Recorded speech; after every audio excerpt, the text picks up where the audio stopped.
Good evening, and welcome to another episode of Empowered to Live, where faith meets purpose and purpose fuels freedom. I am your host, Andrea Rose Butler of the Becoming Woman's Network. And folks, can you believe it that we are in December already? It's like, where did 2025 go? It seemed like it was just January, but the new year is approaching, and so I wanted to come on and just kind of talk about how we were talking about gratitude and in the month of November. And so we want to finish, so we have gratitude emotion, so we got to put that gratitude to work during the month of December so that we can come into 2026 filled with gratitude, filled with grace, filled with patience, filled with love, walking in purpose and empowerment, and all the things that we've talked about in 2025. How to set boundaries, how to take care of yourself, resetting your life, working on your finances, and all these things that we have talked about over this past year. And as we come into this first Thursday of December, we were in Bible study, and they were like, we have 2 more weeks until Christmas. And I was just like, what? No. I was like, no. And I was like, oh, wow. I was like, December just started. And yeah, we have next week and the week after. And then, so 3 weeks from now, we will be at Christmas. And I was undone. And so I don't know if you feel like I felt with this year just rushing along. Or maybe the year was long and heavy and just too much. And I know we've had some incidents and some stuff happen in 2025, but I have been working on gratitude this year, on being grateful this year, so that no matter what happens this year, this past year and going into 2026, I am trying to walk in gratitude as we go and as we move forward. That's my goal. That's my plan for 2026, is to be more grateful, to have a little bit more gratitude, and that, as we talked about, kind of help you to get started. So with this new series, Gratitude Emotion, Preparing with Purpose for the New Year. And so that's what we're going to be talking about. How do we get ourselves ready? So, you don't want to start getting ready in January. You need to prepare now. And we've talked about that, about setting goals and all the different things throughout the 2025 year. And so we want to make sure that when you come into 2026, you are prepared, ready on day one to hit the ground running and moving with purpose into 2026. It doesn't matter what you did not happen in 25, 2026 is a new year. If God allows you to see 2026, He has a reason for it. And so think about the lessons that you learned this year, knowing that God was with you in the hardest moments, in your disappointing months, in the months when things were great. So you made it. You made it. You made it to December. Somebody didn't make it. And so we'll want to think about that. So, why is it necessary for us to finish with gratitude, and why it matters? And we talk about gratitude is powerful because it shifts our focus away from what didn't happen to what did happen. And so if you are listening, today, and you're like, I feel like I didn't accomplish everything I wanted, or this year felt like a setback after setback, I just want to think about the things that you did accomplish. And you know me, I've been talking about this throughout our time, over the past, 2026 would be 2 years, well, of the podcast, that there have been moments where I have learned so much. And sometimes, like you said, life can look like you're falling behind, or you've had, stuff feel like you've been, you take, people say you take one step forward and two steps back because of life happening. And we talked about lifing, and it happens. But think about the lessons that you learned from all of those, the muscles of grace and gratitude and patience that you learned during that time, and how important that is. It changed your perspective when you start to look at, yes, stuff may have not been great, and I've shared, my own issues in 2025, 2024, 23. just so much different things, health issues, mom surgery, that happening, all the things. But I look at it as like it caused growth. And gratitude will help you to reframe your situation and just, it's not just about what I didn't do or what didn't turn out well. Maybe your plate was too full and you could only accomplish the thing that you had strength to do. And maybe it was you had things on your plate that wasn't yours to do, and you feel like, well, I didn't accomplish that. Well, maybe it wasn't for you to accomplish in 25. Maybe that was a learning experience for you. Maybe about looking at your plate and setting boundaries and saying, what did I have on my plate that probably didn't belong there, on that plate. I just saw a reel a while ago when this young lady, and I mean, she's a baby, and she was just like, people in their 40s and 50s shouldn't drink Mountain Dew, and, because it's not good for you.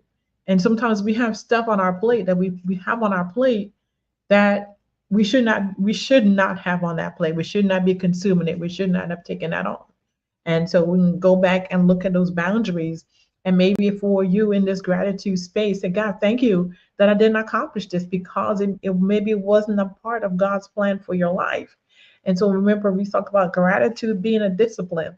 And so God is disciplining us and He's training us and He's teaching us how to have that space where we're looking at our life as a whole, and then saying, God, is what on my plate, the things that have occurred to me. I know it was a part of your plan because it happened. And because I know that it happened, you have purpose behind that. And that again will help us refrain. So, what are some of the things that, so again, gratitude doesn't deny the reality of our year, it just reframes it. So, like I said, we look at it in different ways. Uh, it's not that it was bad, and maybe it looked bad, but if we look at it, that God is working it out for my good, and He's working it, and He has worked it out for our good, it changes our perspective on that. So we're looking at how to reframe things to make it, not we're not doing this Pollyanna pie in the sky, all that other stuff. No, but the reality of my reality is this, but my faith says this. And that's where the refrain comes in. And even though we thank God for in everything, give God thanks. In everything, give thanks. So whether it's good, bad, ugly, whatever it is, that gratitude will help us go through it. Yes, we're going to have pain, but how do we go through that pain? Do we become bitter because of it? Or do we come through it with joy? So some of the things that hinder us. So make gratitude hindrances that make gratitude hard for us to end the year. So let's talk about those things. So when we focus more on what didn't happen than what did, you're playing goals, dreams, plans, and you feel like you fell short. So that's kind of a hindrance. So we go through this thing, well, I didn't do this. And then we take those things of what didn't happen, and we internalize them and make them personal. And we go, sometimes I failed this year, but did you really fail? Again, it was on your plate, but was it supposed to be on the plate? Was it something that you were supposed to be doing, or was that something that you took on, or somebody gave to you that didn't belong on your plate because somebody felt like you had capacity but you didn't, and because you had no boundaries, you allow that to be piled on your plate. And we know I've been talking this year, and my friends have been helping me with no is a full sentence.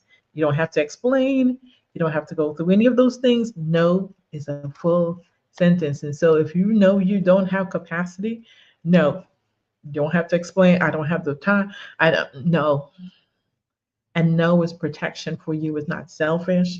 And so look at those again and again, hold on to that it's not that you failed. It maybe you had too much on your plate. You had too many balls. In one of our groups we were talking about, sometimes we have too many balls in the air. And the question was asked about which ball can you let fall and be okay with it.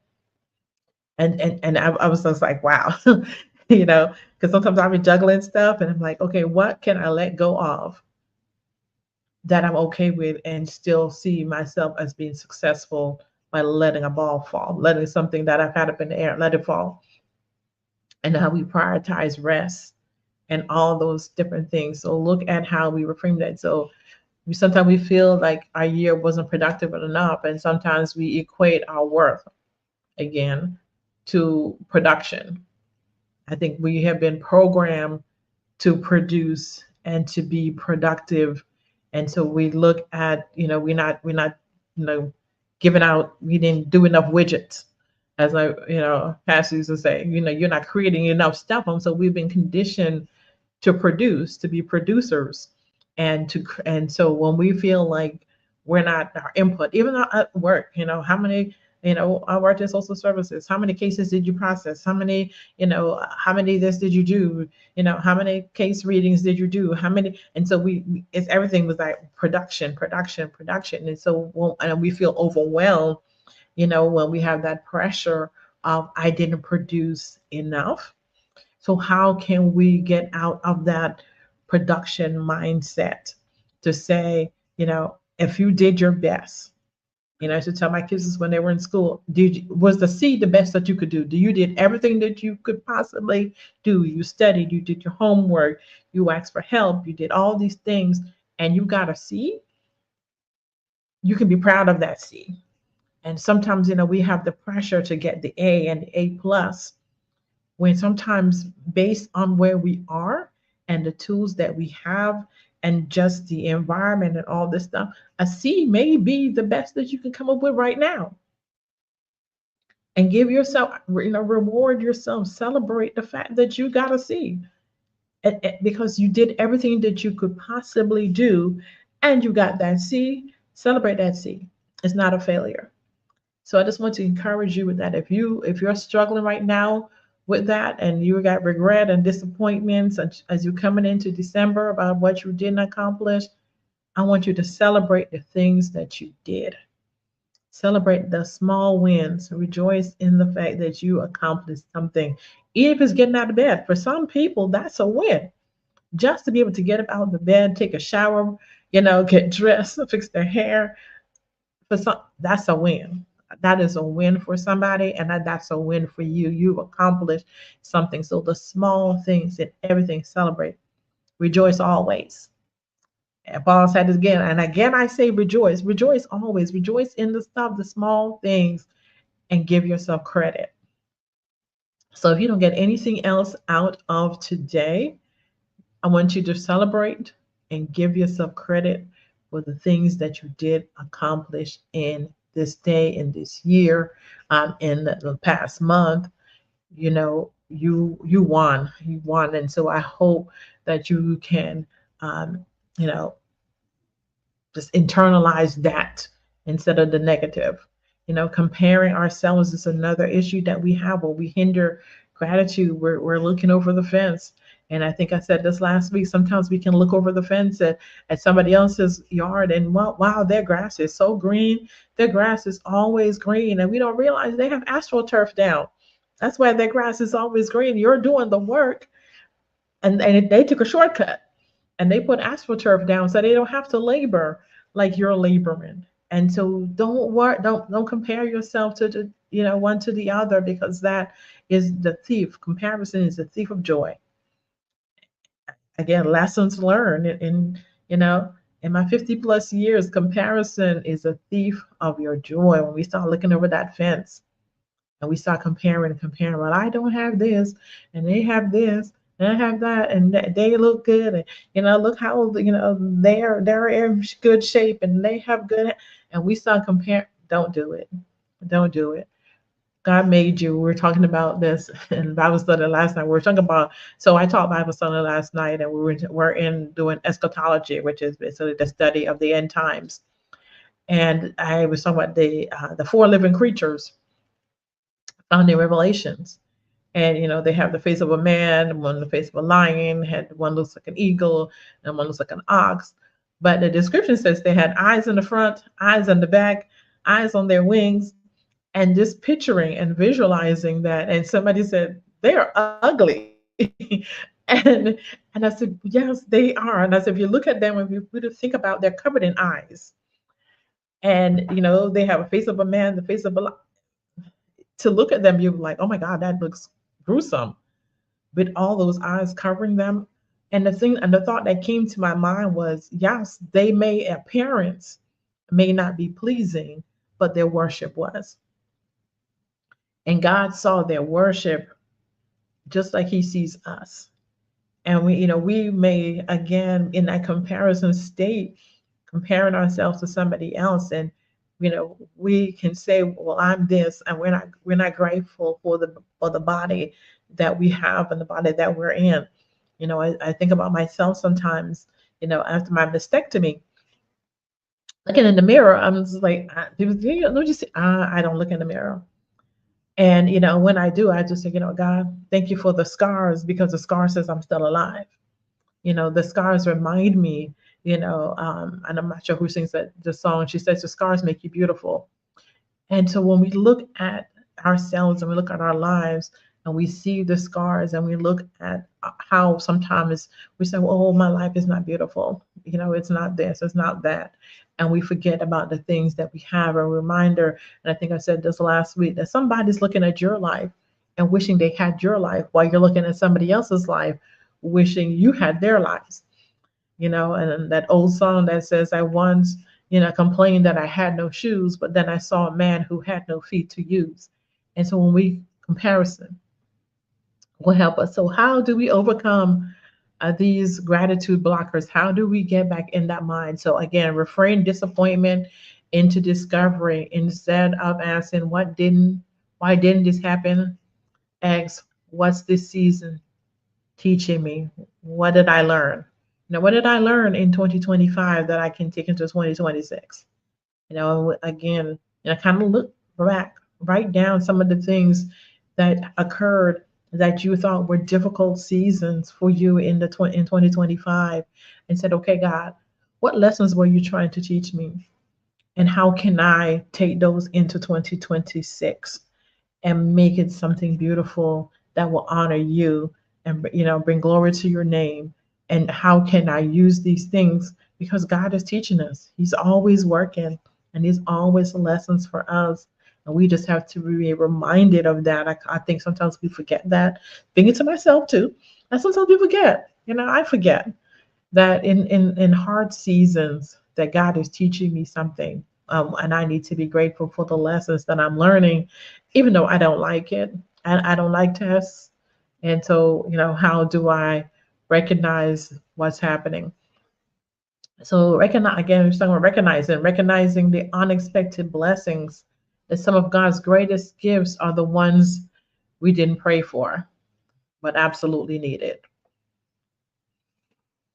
So that one struck me, because it was just like, yes, God, I understand that it was supposed to be it's for my good, but I don't like it. But again, what lessons did it teach me? How did it grow me up? It's just like exercising. There is pain in exercising, but the results of the exercise is is going to be good if you're continuous with the exercise and you keep moving.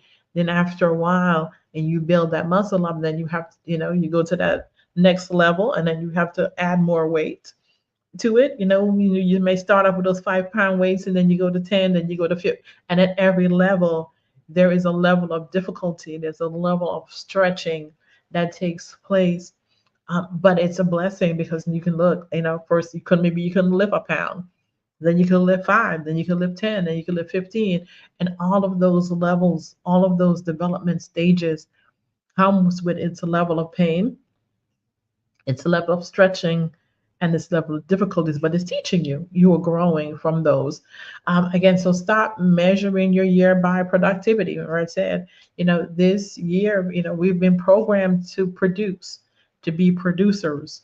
That's what school is all about. It's a factory assembly line that they teach you how to be productive, how to produce, and how to, and so that's a mindset. Then so we have to get out of that mindset of not just being producers, and be the beings that God called us to be. And so we'll get out of that. Practice remembrance. So look back with intentionality, so find the threads of grace, see the moments God carried you, if we slow down long enough. And that's, I've said this before, we got to slow down.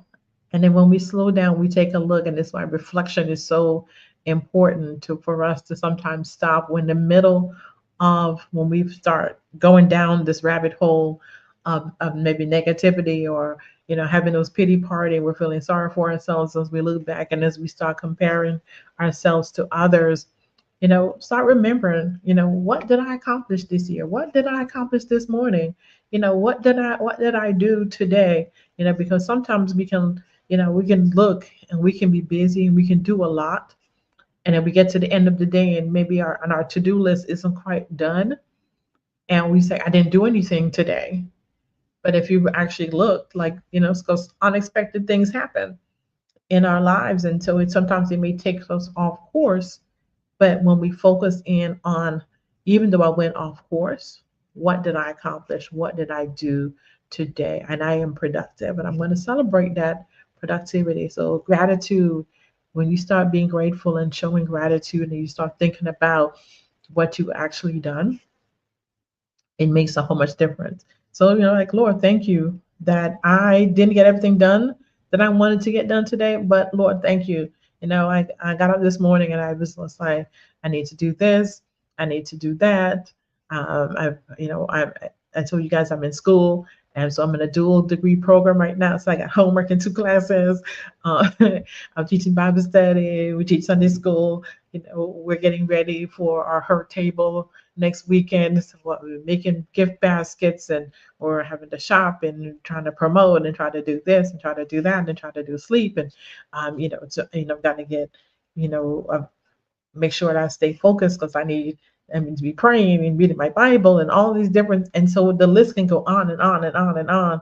And when we get ourselves out of focus. But and I may say, well, I didn't accomplish anything. Today I said I had three more baskets to finish. I got one done last night. I got one done this morning, and I have one more to get finished today. And then I was like, I want to be done. That's why I kept telling myself, I want to be done, And I was just like, but you need to do this. You got your life today. You're supposed to be going to the grocery store today. You got to do this today. You got to do that today. You got our air conditioner. Two of them stopped working, and they're so it was like we got to get the air conditioner guy in, and that was kind of an unexpected thing. So just and to see how things can, and I was like, but I have this to do. My daughter called me. She was like, "Hey, can you do this?